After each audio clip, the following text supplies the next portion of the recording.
자, 이번에 보실 차량은 기아의 K5 페이스리프트 모델 한번 보겠습니다. 기아의 K5는 되게 예쁜 디자인이랑 또 합리적인 가격, 넓은 공간, 또 괜찮은 주행 성능 이런 걸로 되게 인기가 많았는데 1세대부터 2세대까지 양카로 좀 유명했죠. 근데 지금 이제 조금 더 괜찮은 양카를 골라본다고 한다면 이제 우리의 영원한 친구 기블리가 또 가격이 많이 내려와서 K5의 빈자리를 대체하고 있는 것 같고, 지금 나오는 이 3세대 부분 변경 모델 같은 경우는 3세대뿐만이 아니에요. 비단 이 모델뿐만 아니라 3세대부터는 이제 양카라는 인식이 조금씩은 사라져가고 있지 않나. 이제 가격도 많이 올라가고 있고, 또 소나타에 질린 그런 중장년층이 K5를 또 많이 구매한다는 말도 있어요. 그래서 이제 K5가 예전처럼 이제 양카라고 보이지는 않네요. 차량 시승기를 시작하기 이전에 잠깐 이제 들어가 보면 이게 완전히 신차거든요. 당연히 이제 제가 산 차는 아니고 저도 이제 렌트카이긴 하지만, 그래도 이제 차를 샀는데 이제 콘솔 박스를 딱 열어봤는데 뭔가 선물이 있어. 이러면 기분이가 또 좋단 말이죠. 그래서 한번 이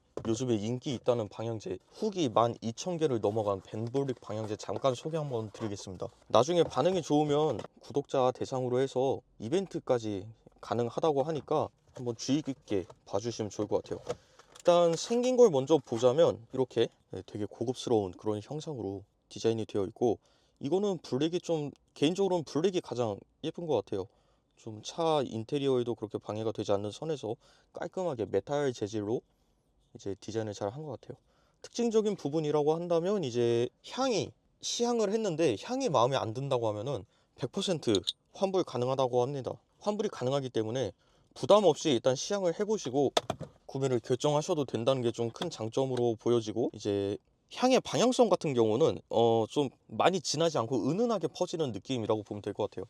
저는 이 블랙체리 향을 선택을 했는데, 블랙체리를 제가 또 탈취제로 쓰고 있어가지고 그거랑 비교해 보려고 샀거든요. 근데 비교를 했을 때 향 자체가 머리 아프게 지끈거리지 않고 고급스럽게 은은하게 잘 퍼진다, 그렇게 한번 생각을 해주시면 될 것 같고, 그리고 이게 후기 12,000개이다 보니까 아마 이거 이미 아시는 분들은 많이 아실 것 같아요. 고정 댓글로 많이 참여해 주시면 좋을 것 같고, 구매 생각 있으신 분들 혹은 이제 방향제 필요하신 분들 고정 댓글로 많이 들어가 주시면 좋을 것 같습니다. 일단 소개는 여기까지 하고, 이제 제가 이거를 향을 뿌려 놓을 건데, 뿌려 놓고 이제 외부 갔다 와서 또 어떻게 전해지는지 향에 대해서 좀 더 말씀을 드려 보도록 할게요.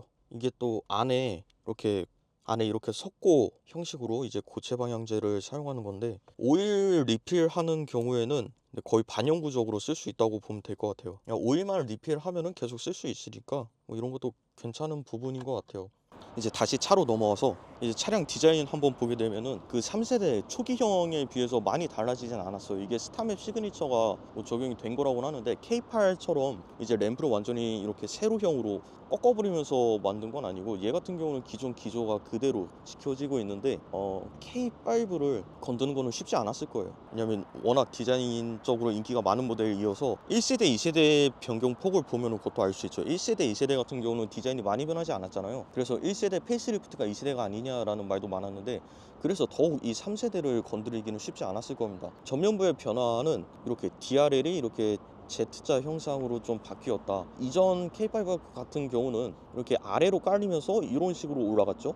이런 식으로 심장 박동을 형상화했다고 하는데, 그러니까 지금 K5 같은 경우는 스타맵 시그니처를 통해서 이 가로형, 세로형, 이 기역자의 그 기조를 따라가면서 기존처럼 심장 박동도 그대로 유지하려고 이렇게 한 것 같아요. 그래서 개인적으로는 성공적인 부분 변경이다라고 앞모습은 보여지고, 기존 것을 살리면서 변경하는 게 뭐 제일 이상적이라고 생각해요. 지금 트렌드 따라가면서 상품성을 개선하는 정도. 옆에서 차를 보게 되면은 옆에서는 달라진 게 보이긴 하네요. 여기 이 리어 램프 같은 경우 좀 달라졌고, 그걸 제외하면은 달라진 부분은 크게 없습니다. 저 K5만의 이 디자인 특징이 윈도우 크롬 라인, 이것도 그대로 들어가 있죠. 이게 아마 1세대부터 이렇게 나왔던 것 같아요. 휠 디자인은 얘가 이제 렌트카니까 뭐 타이어는 뭐 바랄 거 없고, 디자인 같은 경우도 17인치 그 기본적인 디자인 들어가 있고, 이제 K5 같은 경우는 좀 달리는데 초점이 맞춰졌다라기보다는 이제 디자인을 보고서 달리는 걸 예상을 하기 때문에 발원 개비 형식으로 디자인이 된 것 같아요. 타이어는 금호의 솔루스 TA31 플러스 들어가 있는데, 개인적으로 금호 타이어는 조금 한국 타이어가 더 좋은 것 같긴 한데, OEM인데 뭐 딱히 바랄 건 없죠.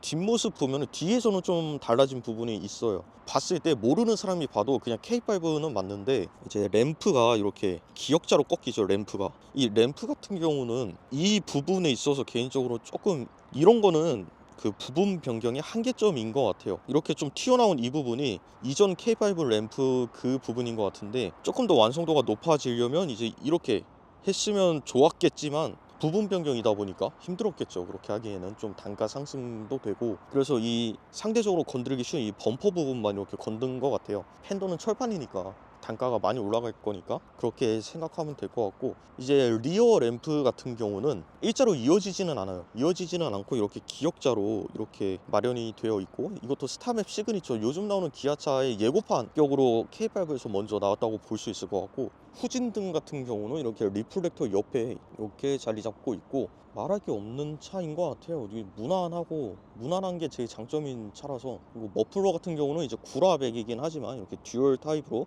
들어가 있는데 나중에는 이 부분을 가이드 램프와 같이 써서 후진등 자리로 쓰면 어떨까. 뭐 그것도 괜찮은 것 같은데 사고 날 때 수리비 생각하면 또 이거 그리고 트렁크 같은 경우는 얘는 이제 깡통에서 한 단계 위 정도 되는 거라 전동까지는 안 들어가는데 한번 누르면 한 번에 다 열리기는 합니다. 이게 전동식 트렁크가 딱히 없어도 뭐 그렇게 불편하지는 않을 것 같아요. 애초에 중형차라서 저 트렁크가 한 번에 끝까지 열리니까 불편하지는 않을 것 같고 이제 바닥 공간 충분히 넓게 갖춰져 있고 트렁크 공간만 본다고 해도 이게 현대기아가 공간은 진짜 잘 뽑기 때문에 누가 타도 이 정도면은 만족스러운 공간이 될 것이다 라고 생각을 해요. 손잡이 달려있기 때문에 트렁크 닫을 때는 그냥 이렇게 던지면 돼요.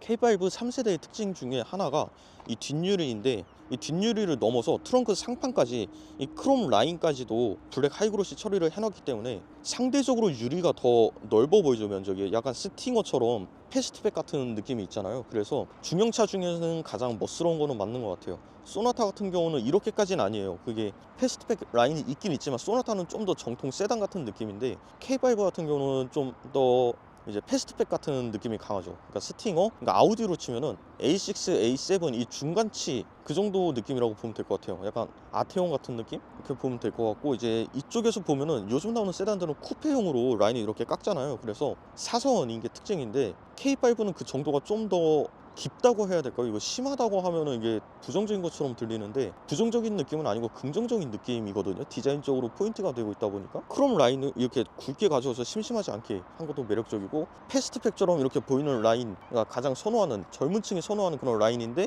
이렇게 열어보면 정통 세단이라는 느낌 이런 게 좀 특징적인 부분이 아닐까 싶어요. K5에서는 이제 2열 공간에 딱 들어왔는데 2열 공간 사실 이 정도면 리무진이죠. 이제 중형차 정도 되면은 국산 중형차 정도 되면은 공간에서 모자르다고 하면은 조금 이제 양심상 내 자신을 돌이켜봐야 되는 정도라고 생각이 들 정도로 현대기아가 공간을 무지막지하게 잘 뽑아주고 있습니다. 여기 보시는 실내등 같은 경우는 이게 LED 같거든요.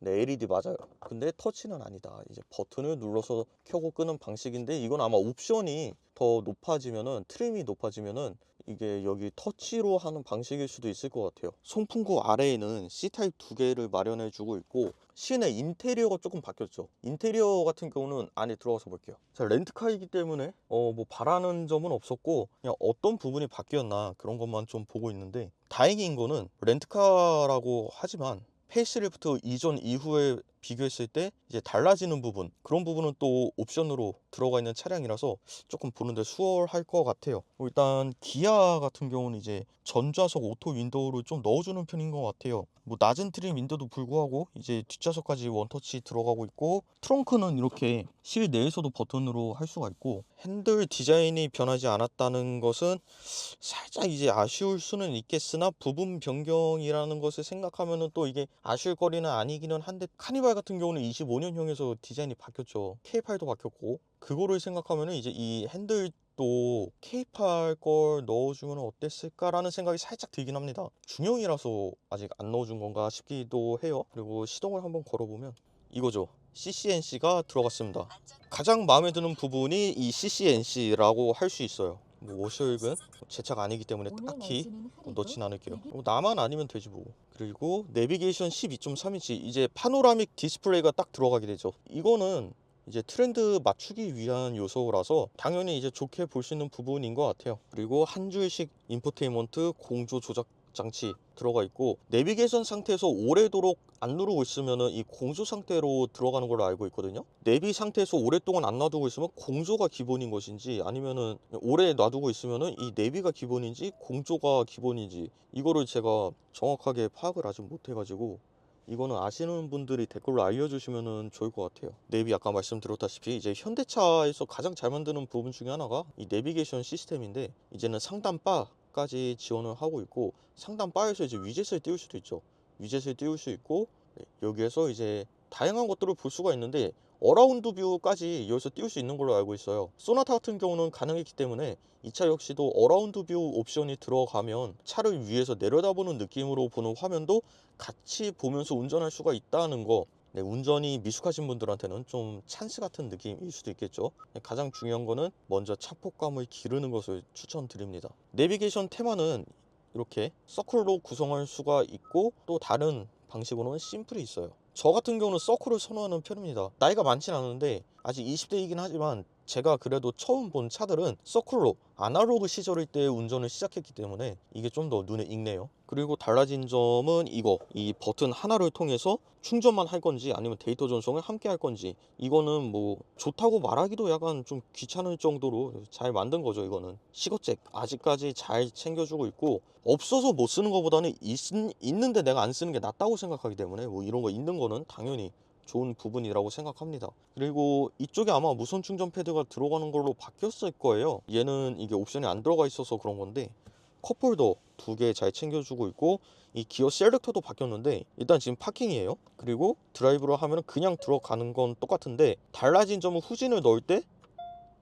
진동이 들어와요. 진동으로 피드백을 준다는 거. 그러니까 이런 거는 잘 바뀌었다, 그렇게 볼 수 있을 것 같아요. 통풍 열선 들어가고, 드라이브 모드 여기가 원래 무선 충전 자리였죠. 그냥 그대로인 거 보니까 여기 들어갈 수도 있을 것 같긴 합니다. 콘솔 박스 이렇게 있고, 그러면 이제 차량을 운전하면서 더 말씀 들어보면 될 것 같아요. 자, 기아의 K5 2.0L 자연흡기 모델 운전 한번 시작해 보겠습니다. 이거 되게 무난한 차량인데, 일단은 또 이번에도 주차 요금을 먼저 한번 내볼게요. 주차 요금이 과연 이게 저공해가 될지 모르겠어요. 안 될 것 같긴 한데 일단 한번 가보겠습니다. 2리터라는 상징성이 있잖아요. 중형차 시장에서는 원래 우리가 패밀리카라고 생각하던 그 소나타, 원래는 배기량이 다 2리터가 거의 정석으로 느껴지던 때가 불과 10년 전이죠. 지금은 시장이 많이 변해서 그 정도까지는 아닌데 1.6리터 터보 이런 것들로 다운사이징이 되었고, 출력은 더 강하게 바뀌었고,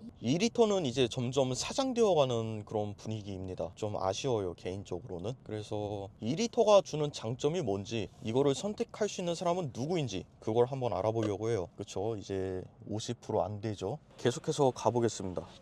2리터가 주는 상징성이 있어요. 예전에는 패밀리카라고 한다면 다 2리터였고 1.6리터 잘 안 샀죠. 이거 처음 나올 때만 해도. 근데 이제 출력이 이게 더 높다, 피드백이 점점 쌓여가면서 선택을 하게 된 건데, 사실상 주행질감에 대해서는 드릴 말씀이 크게 많지는 않습니다. 너무나도 무난하고 또 그냥 적당하게 나가는 그런 파워트레인이라고 보시면 될 것 같아요. 그럼 이거 누가 사면 되냐? 좀 유유자적 그냥 가족들끼리 운전 막 밟는 스타일 아니신 분들은 이 정도만 타도 충분히 만족스러울 것 같아요. 왜냐면 아무리 이게 안 나간다 그래도 1.6 대비해서 안 나가는 거지, 그냥 차만 놓고 본다면 그렇게까지 안 나가는 수준은 또 아니거든요. 그냥 정말 평범한 그런 평범함의 교과서 같은 세팅이라고 보시면 돼요. 그래서 밟으면 또 어느 정도 나가주기는 해요. 막 일상생활에 불편한 정도로 안 나가지는 않는다는 점이 이게 특징적이라서, 정말 무난하게 차량에 어떠한 돈, 뭐 아니면 신경 쓰는 거, 좀 귀찮은 거 이런 거 싫어하신다면 이거 적극적으로 추천드릴 수 있어요. 50까지 한번 밟아 볼게요. 지금 노멀 상태거든요. 뭐 3050의 나라에서 이 정도면은 충분히 저는 괜찮은 세팅이라고 생각을 합니다. 크게 뭐 불편한 부분들 없이 진짜 그냥 무난하게 일상적인 영역에서 탈 수 있는 그런 차량이라고 볼 수 있는 거죠. 그리고 또 정말 중요한 포인트인데, 이 K5 2리터만의 장점을 뽑아본다고 한다면, 소나타 마찬가지 뽑아본다고 한다면 정숙합니다. 뭔 소리냐? 이게 하이브리드보다 조용하진 않거든요. 그거는 뭐 당연히 1.6L 하이브리드면은 제가 좀 이제 과장 좀 보태가지고 그거보다 조용하다고 뭐 말씀을 드려보겠는데, K5랑 소나타는 2L예요. 하이브리드도 2L 자연흡기를 기반으로 하고 있어서 그거보다 조용할 수는 없어요. 그건 확실해요. 제가 소나타 하이브리드를 타봤었는데 그거보다는 조용하지 않고, 이제 중형차에 걸맞는 NVH는 들어가 있다, 그렇게 볼 수 있을 것 같아요. 그러니까 체급에 맞는 정숙성이라고 볼 수 있는 거죠. 지금 같은 경우도 오토홀드만 켜져 있고 ISG는 아직 개입이 안 됐어요. 그러니까 엔진이 들어가 있는 상태라는 거죠. 에어컨 소리, 그리고 뭐 통풍 시트 소리, 통풍도 되게 소리 약해요. 이제 우리나라 차들 특산품이기 때문에 통풍 소리도 되게 약하고, 이 정도면은 저는 굉장히 정숙하다고 표현할 수 있을 것 같아요. 승차감 같은 부분에 있어서도 소나타랑 K5를 비교할 때 가장 힘든 부분이 승차감이에요. 동력 성능 같은 경우는 뭔가 K5가, 이게 제가 이 디자인이 과격해서 느끼는 그런 기분 탓인지 모르겠는데, K5가 RPM을 조금 더 써주면서 역동적인 그런 느낌을 같이 가져간다고 볼 수가 있기는 하거든요. 주행성은 K5 쪽에 좀 더 우세하다는 말씀을 드려볼 수는 있는데, 승차감 같은 경우는 진짜로 별로 티가 안 나요. 특히 에코 노멀 상태에서는 거의 똑같다는 생각이 들 정도로 차이점이 느껴지지가 않아요. 근데 이제 차이점을 찾아본다고 한다면 이렇게 스포츠 모드를 넣었을 때 이제 K5가 조금 더 단단하다는 것이 느껴지기는 하는데, 이것도 진짜 어거지로 막 찾아낸 그런 특징적인 부분이지, 아마 신경 안 쓰고 타면은 모를 거예요. 그냥 승차감에 대한 차이점이 그렇게 크게 나타나지는 않고, 대신에 스포츠 모드에서는 좀 단단하다고 느껴지는 이유 중에 하나가 RPM을 확실히 높게 쓰거든요. 그래서 그냥 일반적인 주행을 한다고 그래도 스포츠에서는 단단하다고 느껴질 수는 있을 것 같아요. 좀 더 RPM을 거칠게 쓰다 보니까 이게 승차감에서도 그런 느낌적인 느낌으로 그냥 그렇게 생각하면 될 것 같습니다. 사실상 소나타랑 비교했을 때 큰 차이점을 찾기는 힘들어요. 제가 언급하고 싶은 이 K5 2리터만의 가장 큰 장점은 따로 있는데, 내구성입니다. 내구성 같은 경우는 이 2리터 자연흡기 누우 엔진, 이거는 뭐 거의 좀비 같은 그런 차라고도 생각이 들 정도인데, 저도 이제 집에 이 같은 엔진 미션을 쓰는 차량이 두 대가 있거든요. 하나는 11년 됐는데 17만, 하나는 4년 반 정도 됐는데 12만. 하나는 일반적인 주행거리를 가지고 있고 하나는 주행거리가 엄청 높죠. 근데 둘의 상태가 비슷해요. 그리고 이거랑 비교했을 때도 둘의 상태는 비슷해요. 이게 굉장히 이상적인 부분인 것 같아요. 오일만 제때 갈아준다고 한다면, 내가 질려서 바꾸지 않는 이상은 뭐 차를 바꿀 일이 없다. 거의 토요타급의 내구성이라고 저는 뭐 말씀드릴 수 있을 것 같습니다. 토요타급의 내구성이라고 하면은, 누군가는 또 댓글에 이 새끼야 그게 무슨 토요타의 현대를 어따비 막 이럴 수 있는데, 직접 운영을 해보고 말씀을 드리는 거다 보니까 이거는 뭐 딱히 막 그렇게 막 나쁜 말은 안 해주셨으면 좋겠어요. 그래서 K5 지금 2.0L를 타보면서 느끼는 점은 이 정도로 말씀드릴 수가 있을 것 같고, 뭐 추천드리고 싶은 대상은 당연히 이제 가족들이죠. 혼자 타면 1.6 타시고 1.6 타시면서 그냥 밟으시고, 가족들이 같이 탄다고 한다면 하이브리드 아니면은 2.0 가솔린 이건데, 그 중에서 이제 유지비에 더 민감하다 그러면은 하이브리드, 그냥 정숙했으면 좋겠다, 뭐 유지비 상관없고 그냥 좀 정숙했으면 좋겠다. 근데 이제 하이브리드처럼 전기 모터 끼고 나가는 그 이질감이 별로 마음에 안 든다 그러면은 이거 추천드리죠. 요즘은 하이브리드라고 해서 이제 이질감이 막 크진 않은데, 그래도 싫으실 수 있으니까 그런 분들한테는 이거 가솔린을 추천드리고 싶어요. 자연흡기 요즘 많이 안 쓰잖아요. 현대기아 뭐 이런 브랜드 제외하고는 이렇게 대중적인 세그먼트에서 자연흡기를 쓰는 브랜드가 토요타 있죠. 근데 걔는 하이브리드가 기본으로 들어가니까 그냥 기름만 태우면서 이제 내구성 좀 챙기고 정숙성 챙기고, 이런 차량은 사실상 K5, 소나타, 뭐 아반떼, 그랜저 K8 이 정도가 마지막이라고 봐야 되는데, 그런 부분에서 생각을 해본다면은 뭐 나쁘지 않아요. 엔진 질감도 굉장히 매끄럽고, 엔진 질감에 대해서도 이제 말씀을 좀 드려보자면, 이제 HMG의 4기통 2리터 뭐 1.6리터 엔진들 이것도 질감이 진짜 매끄러워요. 물론 고RPM까지 쏟아보면은 약간 그 소리가 나긴 하거든요. 근데 그게 아니라 일상 영역에서만 탄다고 하면은 굉장히 매끄럽다, 그렇게 볼 수 있을 것 같아요. 그래서 무난한 퍼포먼스와 우수한 내구성을 생각한다면 이거를 사시면 될 것 같아요. 이제 시험 기간이라서 이 정도까지만 말씀드리고 차량 반납하러 가겠습니다. 마지막으로 이 벤볼릭 방향제 이거 한번 설명을 더 드려볼게요. 석고 링이 있거든요, 안에. 그 석고 링에다가 오일을 많이도 아니에요. 그냥 한 두세 방울 정도 이게 떨어뜨리면은 이게 발향이 되거든요. 지금 차를 타면서 이제 향을 계속 맡으면서 왔는데 뭐 짧은 시간이지만 은은하게 향기가 잘 퍼지고 있어서 고급스럽게 이제 인테리어를 하고 싶다면 좋은 선택일 것 같아요. 아까 말씀드렸다시피 이제 향에 대해서 만족을 못 하신다라고 하면은 100% 환불이 가능하다고 하니까 자신감도 엿볼 수 있죠. 리뷰도 보면은 이제 12,000개가 넘게 있는 것을 제가 확인을 했는데 12,000개의 리뷰, 뭐 12,000건 구매까지는 쉬울 수 있겠죠. 근데 12,000분이 리뷰까지 단다는 것은 그렇게 쉬운 일은 아닐 것 같은데 타스마니저가 아니야 타스만. 나 타스만을 마저 할게요. 이거 벤벌리 방향제 같은 경우는 그 많은 분들이 직접 리뷰를 써주었기 때문에 이제 성능 입증이 되었다. 그리고 사실 가장 잘 와닿게 이 향을 설명을 해본다면은 남의 차 탔는데 이 향이 뭔지 되게 궁금해서 나도 갖고 싶은데 뭔가 물어보기는 조금 민망스러운 그런 사이일 때 나는 향. 그러니까 내 차에서 쿰쿰한 냄새 나고 있을 때 남의 차 타면은 이렇게 좀 향기로운 냄새가 나서 좀 내 차에도 넣고 싶은 그런 느낌이라고 봐주시면 될 것 같아요. 아까 말씀드렸다시피 이제 반응이 좋으면은 무료 나눔 이벤트 같은 것도 가능하다고 하니까 구매까지 염두에 두고 계신다 혹은 이제 선물을 염두에 두고 계신다 이제 고정 댓글 한번 참고해 주시면 좋을 것 같습니다. 저는 반납을 마저 할 생각인데 주차해가지고 마지막으로 좀 정리를 해볼게요.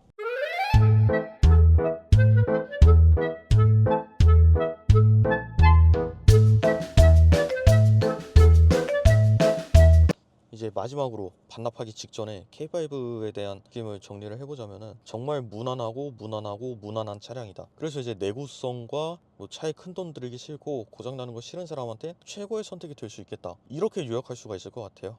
패밀리카로 쓰기에도 공간도 넓고 성능 무난하게 잘 나와주고 연비 같은 경우도 이거 잘 타면 뭐 17, 18 나오거든요. 고속도로 올리면은 한 20까지 나올 것 같은데 20은 제가 본 적이 없어서 말씀을 못 드리겠고 17, 18까지는 제가 봤어요. 그렇기 때문에 뭐 유지하는 데 있어서 크게 막 부담이 있는 차량은 아닐 것 같습니다. 편안하게 굴리고 싶으면은 이 K5 뭐 적극적으로 추천 한번 드려보고 이제 여기서 마치면 될 것 같아요. 더 많은 차종들 리뷰 기다리고 있으니 많은 관심으로 시청해 주시면 감사할 것 같습니다.